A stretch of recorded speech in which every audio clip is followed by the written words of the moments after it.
Hello students, welcome to my channel YK educations. तो आज हम हमारे चैप्टर नंबर 9 यानी कि बायोमोलिक्यूल्स का पार्ट नंबर 3 करने वाले हैं। इस पार्ट 3 में हम देखेंगे न्यूक्लिक एसिड क्या होता है। देखिए, हमारे लिविंग ऑर्गेनिज्म के अंदर, मेरे अंदर लिविंग ऑर्गेनिज्म के अंदर दो टाइप के न्यूक्लिक एसिड फाउंड होते हैं। कौन से न्यूक्लिक एसिड? एक होता है डीएनए, एक होता है आरएनए। देखिए, अब डीएनए और आरएनए किस चीज से बना हुआ होता है, आज हम इस लेक्चर में वो देखने वाले हैं। देखिए, डीएनए एंड आरएनए हमारे लिविंग ऑर्गेनिज्म के अंदर के फाउंड होने वाले दो न्यूक्लिक एसिड होते हैं। ठीक है, देखिए, न्यूक्लिक एसिड मतलब क्या? ये हमें मिलता है एसिड इंसोल्युबल पूल में। मतलब ये क्या है? ट्रू मैक्रोमोलिक्यूल है। हमने लास्ट लेक्चर में क्या देखा? ट्रू मैक्रोमोलिक्यूल कौन सा देखा? पॉलीसैकेराइड कौन से होते हैं। उसमें हमने देखा था होमोपॉलीमर, हेट्रोपॉलीमर। होमोपॉलीमर में हमने देखा था स्टार्च, ग्लाइकोजन। स्टार्च ग्लाइकोजन, उसका मोनोमर क्या होता है? ग्लूकोज होता है। और एक एग्जांपल बताया था, क्या आप उसको कमेंट सेक्शन में बता सकते हो। देखिए, न्यूक्लिक एसिड कहां पर फाउंड होता है? Acid insoluble pool. इसी वजह से वो क्या है? True macromolecule. लिपिड का एक्सेप्शन मैंने आपको लास्ट वीडियो में समझा दिया है। अब देखिए, डीएनए एंड आरएनए। देखिए, डीएनए एंड आरएनए हमारे दो न्यूक्लिक एसिड होते हैं। DNA and RNA are the two type of nucleic acid found in a living organism. किसके अंदर? लिविंग ऑर्गेनिज्म के अंदर, यानी कि हमारे अंदर। अब देखिए, polynucleotide constitute the DNA and RNA. इस पॉइंट में क्या बताया है? पॉलीन्यूक्लियोटाइड बनाता है डीएनए और आरएनए को। मतलब polynucleotide constitute the DNA and RNA. अब आप बोलोगे पॉलीन्यूक्लियोटाइड मतलब क्या? समझाता हूं। देखिए, न्यूक्लियोटाइड एक मोनोमर है। जैसे हमने देखा था अमाइनो एसिड में, क्या देखा था? अमाइनो एसिड दो अमाइनो एसिड ज्वाइंट होते हैं पेप्टाइड बॉन्ड से, ऐसी चेन बनती जाती है, उसे हम क्या कहते हैं? Polynucleotide, monomer. अभी हमने देखा था पॉलीसैकेराइड पढ़ते समय, ग्लूकोज एक मोनोमर है। ग्लूकोज एक मोनोमर है, ठीक है।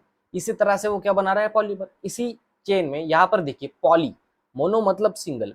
अब एक न्यूक्लियोटाइड, दो न्यूक्लियोटाइड, इसी तरह से न्यूक्लियोटाइड न्यूक्लियोटाइड न्यूक्लियोटाइड ज्वाइन करके क्या बनाते हैं? एक चेन बनाते हैं, जिसे हम कहते हैं पॉलीन्यूक्लियोटाइड। समझ में आ गया? न्यूक्लियोटाइड फॉर्म्स किसको बनाता है? पॉलीन्यूक्लियोटाइड को बनाता है। अब आप ये बोलोगे न्यूक्लियोटाइड क्या होता है? न्यूक्लियोटाइड क्या होता है? देखिए, न्यूक्लियोटाइड के अंदर तीन कंपोनेंट्स होते हैं। एक होता है phosphate group, pentose sugar and nitrogenous base. तीन चीजें होती है, तीन कंपोनेंट होती है, phosphate group, pentose sugar, nitrogenous base. Phosphate group, pentose sugar, nitrogenous base. अब फॉस्फेट, देखिए, pentose sugar, nitrogenous base, pentose sugar and nitrogenous base को मिलाकर क्या बोलते हैं? न्यूक्लियोसाइड। और अगर उसके अंदर और एक मिल जाए, मतलब फॉस्फेट ग्रुप मिल जाए, तो उसे हम कहते हैं न्यूक्लियोटाइड। ठीक है, देखो, मैं आपको स्ट्रक्चर के फॉर्म में समझाता हूँ, स्ट्रक्चर के फॉर्म में समझाता हूँ। फॉर एग्जाम्पल देखिए, ये हमारा क्या है? शुगर है। ये हमारा क्या है? शुगर है। शुगर कैसा है? पेंटो शुगर, मतलब 5 कार्बन। ये 1 2 3 4 एंड 5, 5 कार्बन का शुगर है, यानी कि पेंटो शुगर है। ठीक है, तो यहाँ पर फर्स्ट कार्बन से क्या अटैच हो जाएगा? Nitrogenous base, nitrogenous base. और यहाँ पर फिफ्थ कार्बन से अटैच हो जाएगा, यहाँ पर फिफ्थ कार्बन से अटैच हो जाएगा फॉस्फेट ग्रुप, फॉस्फेट ग्रुप। ये हमारा क्या है? एक न्यूक्लियोटाइड है, न्यूक्लियोटाइड। अगर इसमें से मैंने फॉस्फेट ग्रुप रिमूव कर दिया, क्या कर दिया? फॉस्फेट ग्रुप रिमूव कर दिया, तो ये क्या हो जाएगा? न्यूक्लियोसाइड। ये क्या हो जाएगा? न्यूक्लियोसाइड। चलिए, नेक्स्ट स्लाइड में आपको डिटेल फिगर दिया है मैंने, वो देखिए। अब देखिए, फॉस्फेट ग्रुप मतलब क्या? यहाँ पर मैंने आपको बताया था phosphate group only P, phosphate group. ठीक है, अब यहाँ पर देखिए पेंटोज शुगर। शुगर हमारे पास दो टाइप के होते हैं। अगर डीएनए के अंदर का न्यूक्लियोटाइड है, तो उसका शुगर का नाम क्या होगा? डीऑक्सीराइबोज। अगर वही न्यूक्लियोटाइड आरएनए के अंदर का होगा, वही न्यूक्लियोटाइड आरएनए के अंदर, देखिए मैंने क्या बोला था? दो टाइप की न्यूक्लिक एसिड है, DNA and RNA, living organism के अंदर। अब दोनों को बनाने वाला कौन है? पॉलीन्यूक्लियोटाइड। अब पॉलीन्यूक्लियोटाइड को बनाने वाला कौन है? न्यूक्लियोटाइड। पॉलीन्यूक्लियोटाइड चेन है, पॉलीन्यूक्लियोटाइड एक चेन है। पॉलीन्यूक्लियोटाइड का मोनोमर कौन है? न्यूक्लियोटाइड। अब न्यूक्लियोटाइड डीएनए में प्रेजेंट हो या फिर आरएनए में प्रेजेंट हो, एक ही बात है। बट उसका जो शुगर है, पेंटोज शुगर, शुगर अलग हो सकता है। अगर आरएनए के अंदर का न्यूक्लियोटाइड है, तो शुगर कौन सा होगा? राइबोज शुगर होगा। कौन सा शुगर होगा? Ribose sugar. अगर वही शुगर डीएनए के अंदर हो, मतलब वही न्यूक्लियोटाइड डीएनए के अंदर का हो, तो न्यूक्लियोटाइड के तीन कंपोनेंट थे। कौन से? Phosphate group, pentose sugar, nitrogenous base. Sugar कौन सा? यहाँ पर डीऑक्सीराइबोज शुगर यूज होगा। अब देखिए nitrogenous base purines and pyrimidines के फॉर्म में होती है। प्यूरिन्स एंड पायरिमिडिन्स हमारे अंदर basis only and only 4 type के होते हैं। डीएनए के अंदर 4 टाइप के बेसिस, आरएनए के अंदर 4 टाइप के बेसिस। डीएनए के अंदर कौन से बेसिस होते हैं नोट कर लीजिए, आइडिनाइन, गुआनिन, साइटोसिन एंड थायमिन, ये होते हैं हमारे डीएनए के अंदर। अब आरएनए के अंदर कौन से बेसिस होते हैं, आइडिनाइन, गुआनिन, साइटोसिन एंड यूरेसिल। यहाँ पर क्या हो गया, थायमिन की जगह यूरेसिल ने ले ली, किसके अंदर, आरएनए के अंदर। ठीक है, अब देखिए बेसिस हमारे पास कितने हैं, 5 बेसिस है, उसमें से 4 डीएनए के अंदर आ रहे हैं, उसमें से 4 आरएनए के अंदर आ रहे हैं। बस एक जगह एक पर्सन रिप्लेस हो रहा है, एक बेस रिप्लेस हो रही है, यूरेसिल की जगह पर थायमिन आ रहा है डीएनए के अंदर, और थायमिन की जगह पर यूरेसिल आ रहा है हमारे आरएनए के अंदर। ठीक है, इतना समझ लिया। अब देखिए प्यूरिन्स कैसा होता है, सिंगल रिंग स्ट्रक्चर होता है, डबल रिंग स्ट्रक्चर होता है। प्यूरिन कैसा होता है, डबल रिंग स्ट्रक्चर। एडिनाइन और ग्वानिन डबल रिंग स्ट्रक्चर है। इस तरह से यहाँ पर एग्जांपल के रूप में मैंने आपको फिगर दे दिया है। अब देखिए पायरिमिडिन्स क्या होते हैं, सिंगल रिंग स्ट्रक्चर। पायरिमिडिन्स के अंदर कौन कौन आते हैं, cytosine, uracil, thymine, cytosine, uracil, thymine. यहाँ पर मैंने एग्जाम्पल के फॉर्म में आपको फिगर दे दिया है। ठीक है, इतना समझ लिया। अब देखिए पूरा न्यूक्लियोटाइड का स्ट्रक्चर कैसा होता है, ये देखिए बेंटोज शुगर 1 2 3 4 एंड ये हमारा 5th कार्बन, कितने, 5 कार्बन, 5th कार्बन 5 कार्बन का शुगर है। अब यहाँ पर अगर ये न्यूक्लियोटाइड अगर डीएनए के अंदर का होगा तो इस शुगर का नाम क्या होगा, डीऑक्सीराइबोज। अगर यही न्यूक्लियोटाइड आरएनए के अंदर का होगा तो इस शुगर का नाम क्या होगा, राइबोज। अगर यही न्यूक्लियोटाइड डीएनए के अंदर का होगा तो उसके अंदर बेसिस कौन से होंगे, एडिनाइन, गुआनिन, साइटोसिन, थायमिन। अगर यही न्यूक्लियोटाइड आरएनए के अंदर का होगा तो उसके अंदर बेसिस कौन से होंगे, adenine, guanine, cytosine and uracil. सभी के सभी बेसिस नहीं होते, एक बेस एक न्यूक्लियोटाइड के पास होती है, कितनी, एक बेस एक न्यूक्लियोटाइड के पास, एक न्यूक्लियोटाइड के पास एक बेस होती है, सभी के सभी नहीं। ये न्यूक्लियोटाइड के पास एडिनाइन तो ये न्यूक्लियोटाइड के पास गुआनिन, ये न्यूक्लियोटाइड के पास साइटोसिन तो ये न्यूक्लियोटाइड के पास थायमिन। अगर डीएनए हो, अगर डीएनए नहीं है तो आरएनए होगा, तो आरएनए के अंदर यूरेसिल होगा। ठीक है, देखिए नाइट्रोजिनस बेस, ये बेस अटैच हो रही है शुगर के साथ, ये इस बॉन्ड से कौन से कार्बन पर, फर्स्ट कार्बन पर ज्वाइंट हो रही है। तो उस बॉन्ड का नाम क्या है, एन ग्लाइकोसाइडिक बॉन्ड। उस बॉन्ड का नाम क्या है, एन ग्लाइकोसाइडिक बॉन्ड। अब देखिए ये फास्फोरस जो है वो अटैच होता है हमारे पेंटोज शुगर को, मतलब डीऑक्सीराइबोज शुगर को 5th कार्बन पर, कितने कार्बन पर, 5th कार्बन पर। तो बॉन्ड का फॉर्मेशन होता है इस तरह से। यहाँ पर ये बॉन्ड कौन सा है, ईस्टर बॉन्ड। अब आप बोलोगे आपने तो सर ऊपर लिख दिया है फॉस्फोडाइस्टर बॉन्ड। हाँ देखिए फॉस्फेट ग्रुप देखिए 2 न्यूक्लियोटाइड के बीच में होता है, फॉस्फेट ग्रुप 2 न्यूक्लियोटाइड के बीच में होता है। अब ये एक न्यूक्लियोटाइड के पीछे भी दूसरा न्यूक्लियोटाइड है, मतलब देखिए आगे वाले, देखिए यहाँ पर समझाता हूँ, ये पीछे वाला पेंटोज शुगर, ये आगे वाला पेंटोज शुगर, इन दोनों के बीच में क्या होता है, फास्फोरस होता है। तो आगे वाला क्या है, ईस्टर बॉन्ड, पीछे वाला क्या है, ईस्टर बॉन्ड, दोनों मिलाकर फॉस्फोडाइस्टर बॉन्ड बोलते हैं। समझ में आ गया। आगे वाला न्यूक्लियोटाइड के शुगर को अटैच हुआ फॉस्फेट ग्रुप, तो उसके वहां पर बॉन्ड का फॉर्मेशन कौन सा हो जाएगा, ईस्टर बॉन्ड। और पीछे वाले से भी, पीछे वाले न्यूक्लियोटाइड के शुगर से भी अटैच होता है फॉस्फेट ग्रुप, तो वहां पर भी ईस्टर बॉन्ड। दोनों ईस्टर बॉन्ड को मिलाकर क्या बोलते हैं, फॉस्फोडाइस्टर बॉन्ड। अगर हमने इस स्ट्रक्चर के अंदर से फॉस्फेट ग्रुप निकाल दिया तो उसे हम क्या बोलते हैं, न्यूक्लियोसाइड। अगर फॉस्फेट ग्रुप मिला दिया तो उसे हम बोलते हैं न्यूक्लियोटाइड। न्यूक्लियोटाइड के अंदर 3 कंपोनेंट आते हैं, पेंटोज, तो phosphate group, pentose sugar, nitrogenous base. Nucleoside के अंदर 2 ही कंपोनेंट आते हैं, pentose sugar, nitrogenous base, pentose sugar, nitrogenous base. ठीक है, नाइट्रोजनस बेस 4 टाइप के होते हैं, डीएनए के अंदर 4, आरएनए के अंदर 4, उनमें भी पार्ट्स होते हैं। प्यूरिन्स एंड पायरिमिडिन 2 टाइप के होते हैं। प्यूरिन्स में कौन आता है, एडिनिन, गुआनिन। पायरिमिडिन्स में कौन कौन आता है, साइटोसिन, यूरेसिल, थायमिन, ठीक है। अब आप बोलोगे 5 बेसिस है, नहीं, अगर डीएनए के अंदर काउंट करना है तो adenine, guanine, cytosine, thymine. Purine के अंदर, डीएनए के अंदर के प्यूरिन कौन से, एडिनिन, गुआनिन।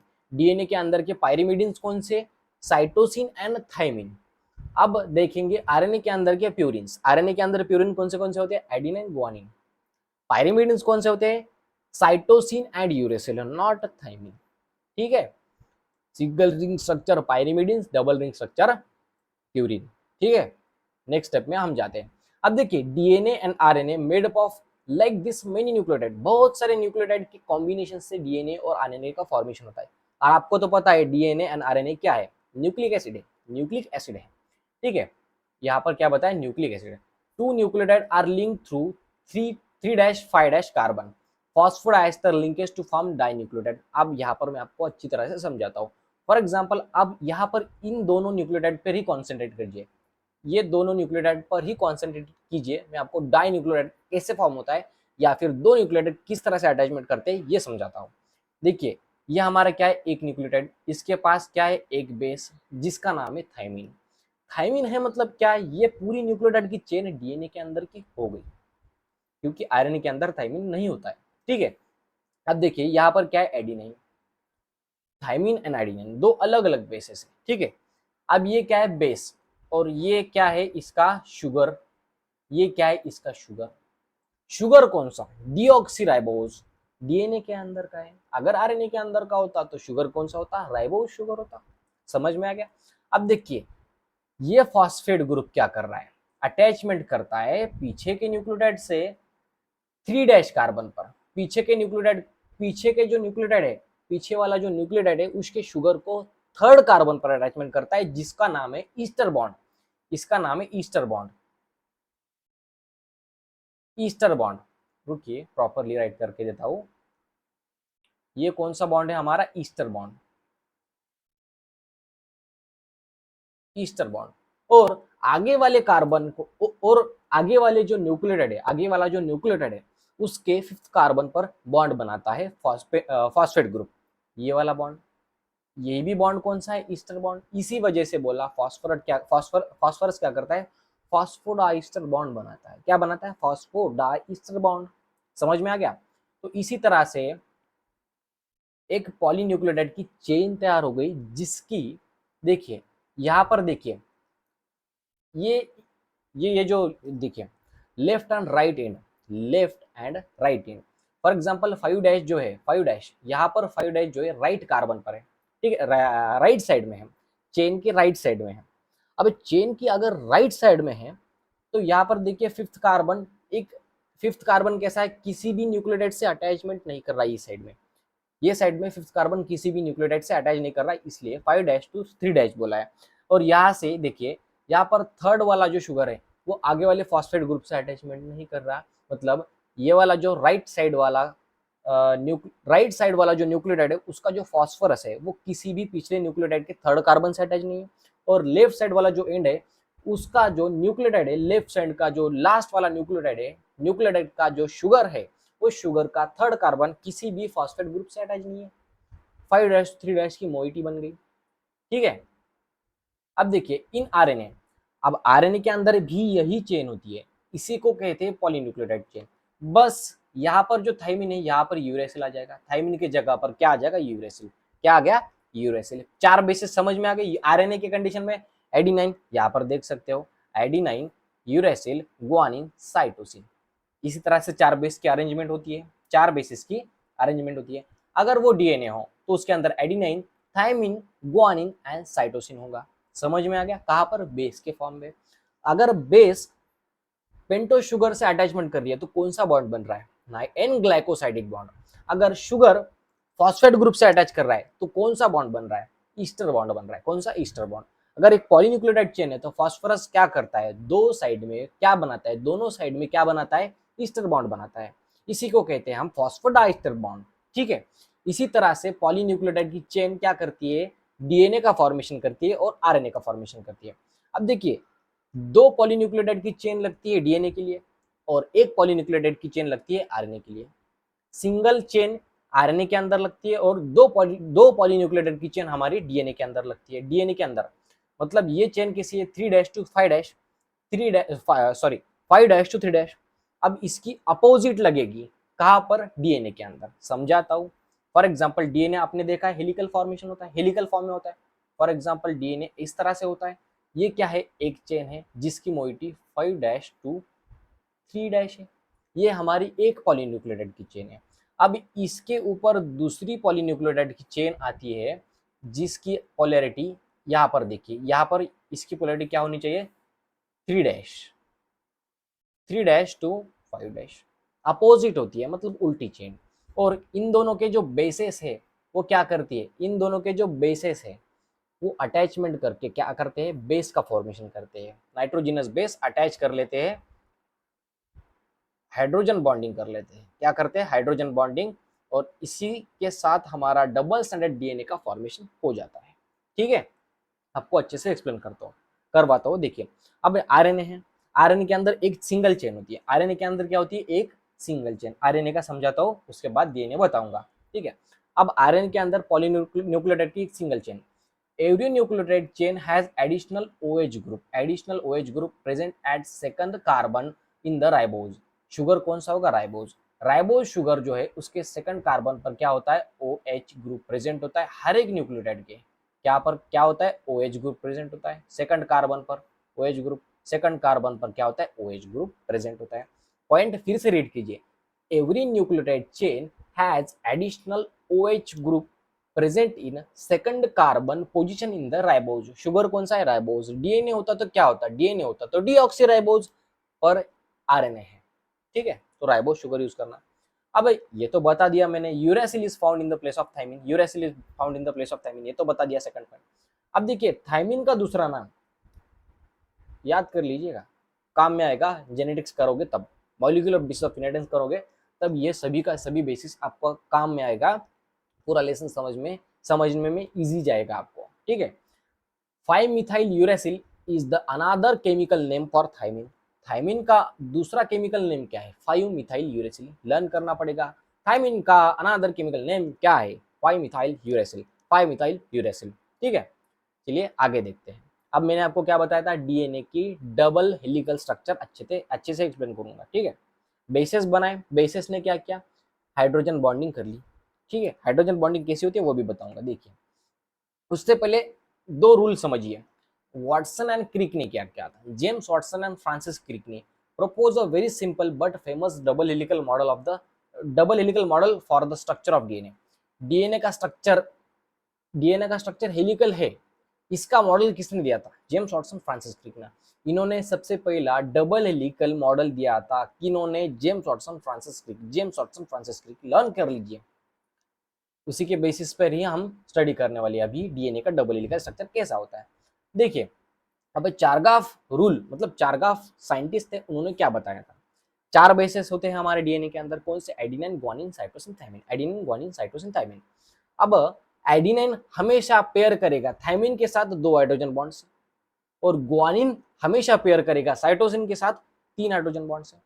यानी कि अगर आरएनए हो तो वहां पर क्या होगा, थायमिन के जगह पर यूरेसिल आ जाएगा। एडिनिन पेयर करेगा यूरेसिल के साथ 2 हाइड्रोजन बॉन्ड से। एडिनाइन देखिए, in RNA, in case of RNA, in RNA, RNA के अंदर क्या होगा, एडिनाइन 2 हाइड्रोजन बॉन्ड से यूरेसिल के साथ पेयर करेगा आरएनए के अंदर। और यहाँ पे मैंने क्या बोला था, there are 4 bases in DNA, वैसा ही there are 4 bases in RNA. कौन से, अब यहाँ पर देखिए, adenine must pair with the thymine with the 2 hydrogen bond. ये क्या है, 2 हाइड्रोजन बॉन्ड इन दोनों के बीच में, मैंने अच्छे से लिखकर आपको दे दिया है, 2 हाइड्रोजन बॉन्ड एडिनाइन पेयर कर रहा है थाइमिन के साथ। ठीक है, एडिनाइन डबल रिंग स्ट्रक्चर है, थाइमिन सिंगल रिंग स्ट्रक्चर है। क्यों एडिनाइन है, क्योंकि एडिनाइन प्यूरिन्स में आता है और पायरिमिडिन्स थाइमिन में आता है। अब आप बताओ ग्वानिन कौन सा है, ग्वानिन प्यूरिन है, डबल रिंग स्ट्रक्चर है, और साइटोसिन सिंगल रिंग स्ट्रक्चर है, पायरिमिडिन्स में आता है। ग्वानिन साइटोसिन से जब बॉन्डिंग बनाता है तो हाइड्रोजन बॉन्ड 3 फॉर्मेशन होते हैं, 3 हाइड्रोजन बॉन्ड का फॉर्मेशन हो जाता है। ये दो साइंटिस्ट के डिटेल्स आपको याद करने होंगे। ठीक है, चेंज एक ही जगह पर है, आरएनए होगा तो एडिनाइन यूरेसिल के साथ पेयर करेगा, अगर डीएनए होगा तो एडिनाइन थाइमिन के साथ पेयर करेगा। हाइड्रोजन बॉन्ड भी उतनी ही है, चेंज नहीं हो रहे, 2 हाइड्रोजन बॉन्ड है एडिनाइन यूरेसिल के बीच में और एडिनाइन थाइमिन के बीच में। ठीक है, चलिए आगे बढ़ते हैं। देखिए अब हमारा जो डीएनए का डबल हेलिकल स्ट्रक्चर है उसके थोड़े से डिटेल्स बता देता हूँ। फॉर एग्जाम्पल हमारा क्या है, ये डीएनए का डबल हेलिकल स्ट्रक्चर है। डीएनए के अंदर क्या होते हैं, इस तरह से क्या होते हैं, बेसेस होते हैं, इस तरह से बेसेस।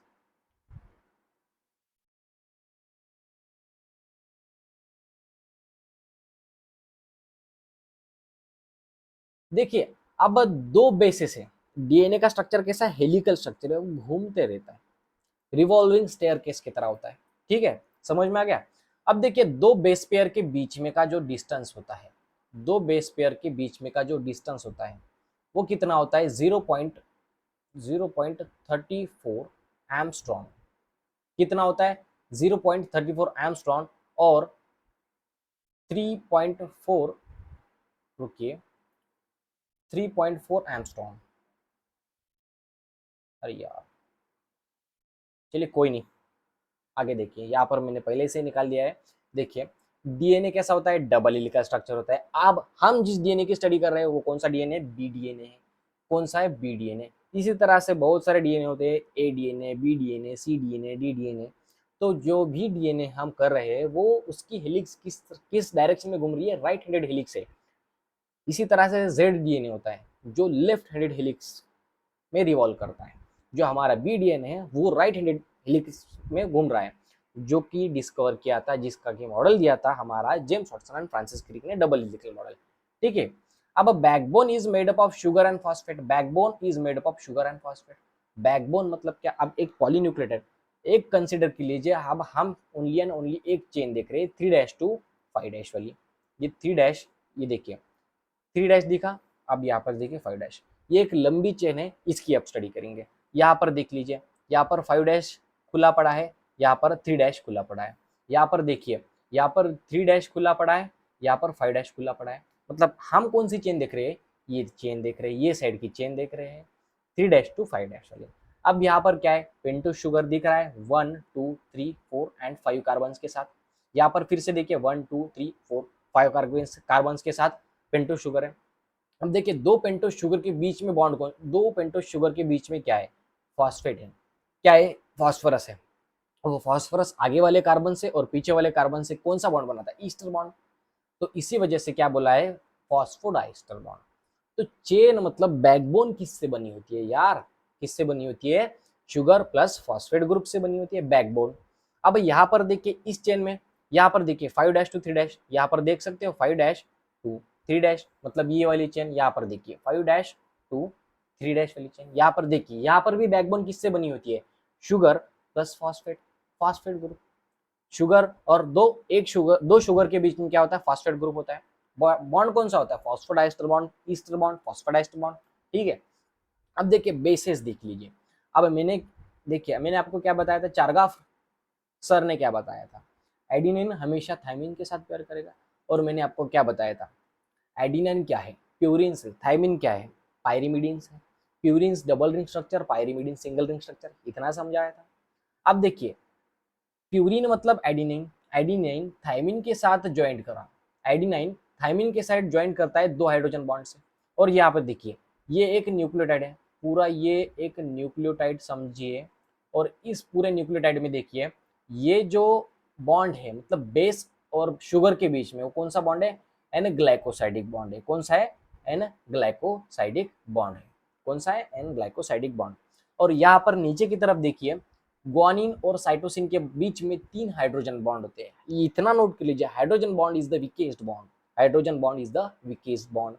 अब देखिए दो बेस पेयर के बीच में का डिस्टेंस कितना होता है, मतलब यहाँ से लेकर यहाँ तक का जो डिस्टेंस है वो कितना होता है, यहाँ से लेकर, देखिए दो बेसेस, ये क्या बना रही है, बेसेस, और ये हेलिक्स के फॉर्म में होते हैं। इतने ही पोर्शन को मैंने आपको इस फिगर में समझा दिया है। ठीक है। दो बेस पेयर के बीच में का डिस्टेंस कितना होता है, 3.4 एमस्ट्रॉन या फिर 0.34 सेंटीमीटर। ठीक है, 0.34 या फिर इतना लर्न कर लो, 3.4 एमस्ट्रॉन, 3.4 एमस्ट्रॉन होता है दो बेस पेयर में का डिस्टेंस। अब इनका जो डायमीटर होता है, इनका जो डायमीटर मतलब इतना डायमीटर कितना होता है, डायमीटर डायमीटर होता है 20 एमस्ट्रॉन। कितना होता है, 20 एमस्ट्रॉन, 20 एमस्ट्रॉन होता है डायमीटर, 20 एमस्ट्रॉन। डीएनए का डायमीटर 20 एमस्ट्रॉन क्यों होता है, अरे डीएनए का डायमीटर कांस्टेंट रखना पड़ता है। होता तो 20 एमस्ट्रॉन ही है, चेंज नहीं होता। क्यों चेंज नहीं होता, क्योंकि कांस्टेंट रखना पड़ता है। कांस्टेंट क्यों रखना पड़ता है, क्योंकि अंदर की तरफ जो बेसिस बन रहे हैं वो कैसे 3+2 का अरेंजमेंट है। कैसा अरेंजमेंट है, सॉरी 2+1 का अरेंजमेंट है इक्वल्स टू 3, या फिर 1+2 का अरेंजमेंट इक्वल्स टू 3। मतलब अंदर की तरफ 3 ही रिंग्स होने चाहिए। कितने रिंग्स? 3 रिंग्स। यहाँ पर देखिए ये 2 रिंग्स, ये 2 रिंग्स, 1 रिंग, 2+1 3। यहाँ पर देख लीजिए 2+1 3 रिंग। मतलब अंदर की तरफ कितने रिंग्स होने चाहिए? 3 रिंग्स होने चाहिए। ठीक है, समझ में आ गया। दो बेस पेयर के बीच में का डिस्टेंस 3.4 एंगस्ट्रॉम और 20 एंगस्ट्रॉम उसका डायमीटर होता है। कितना होता है? 20 एंगस्ट्रॉम उसका डायमीटर होता है। तो इसी के साथ मैंने आपको पूरा का पूरा न्यूक्लिक एसिड इजी मैनर में बता दिया है। अगर आपको पूरा पूरा पूरा न्यूक्लिक एसिड बता दिया है, देखिए अब एक टर्म मतलब क्या? फॉर एग्जांपल ये डीएनए है, ठीक है, तो इसका एक टर्न, रुक के फिर से बता देता हूँ, एक टर्न मतलब क्या? फॉर एग्जाम्पल ये हमारा क्या है? डीएनए है। तो नहीं जम रहा यार, छोटा निकलना पड़ेगा। फॉर एग्जाम्पल ये हमारा क्या है?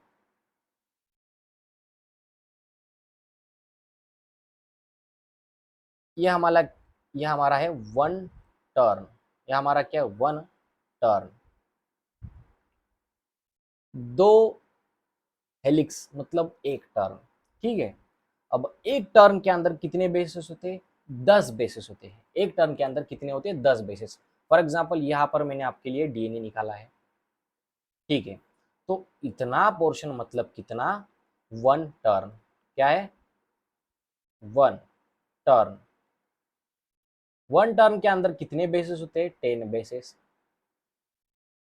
मतलब क्या? देखिए 1 2 3 4 और ये 5।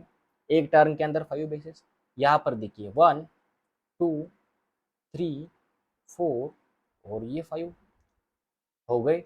वन टर्न के अंदर, कंप्लीट वन टर्न के अंदर 10 बेसिस होते हैं। कितने बेसिस? 10 बेसिस। दो बेस पेयर में का डिस्टेंस कितना होता है? 3.4 एंगस्ट्रॉम। डायमीटर कितना होता है डीएनए का? डायमीटर डायमीटर 20 एंगस्ट्रॉम होता है। 20 एंगस्ट्रॉम होता है।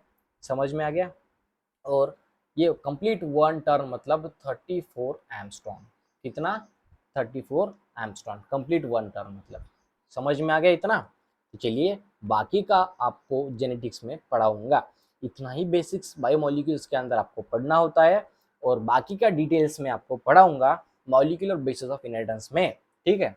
So thank you for watching my video. अगर आपको कोई भी डाउट हो तो आप मुझे डाउट पूछ सकते हो, मैं आपका डाउट ज़रूर सॉल्व करूँगा। बस आप आपका डाउट कमेंट सेक्शन में डाल देना। ठीक है। Thank you for watching my video. See you in next video.